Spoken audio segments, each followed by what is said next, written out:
Sparking protests worldwide, from inside Russia itself to New York and here in Northern California. CBS 13's Laura Hafley was at that Sacramento rally today, and she joins us live now with the local Ukrainians who have loved ones in the middle of all of this violence. Hard to imagine what they're going through, Laura.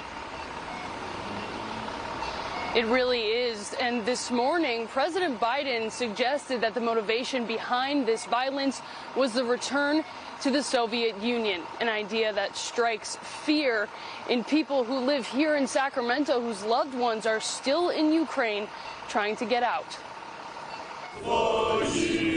The Ukrainian community of Sacramento stood on the steps of the California State Capitol Thursday singing their country's national anthem. We going to fight for the freedom, and we're going to be managing our land. A rough translation from Roman Ramasso, who once called Ukraine home. We came here to let people know what's happened in Ukraine. A full-scale Russian attack has Sacramento residents fearing the worst. We lost connection with them. Yeah, they're not responding. Max Simonenko's cousins, uncles, and best friend live in Kiev, the center of the conflict zone. If Russia will occupy the whole Ukraine, they're going to be on the list for them to be arrested.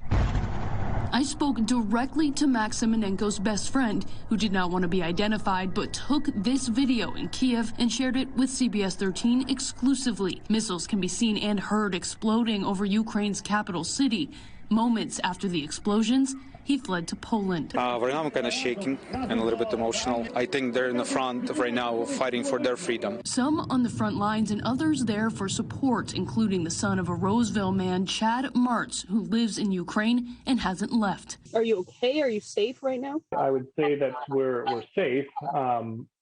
Again, we don't know what's going to be happening. Despite the uncertainty, he's dedicated to helping the country through his organization, Hungry for Life International. We're preparing for those who are fleeing from the conflict zone already. With resources like shelter, food, and first aid. While working in the middle of a war, he says he wants his father in Roseville to know one thing. We're okay, even if things start to turn out really bad.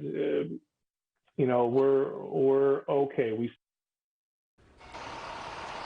Of course, we will continue to keep in touch with everyone we spoke to today, locals here, and of course, the man we spoke to who's currently in Ukraine. We will continue to check on him and his safety. There is another gathering expected here tomorrow at the state capitol with the Ukrainian community.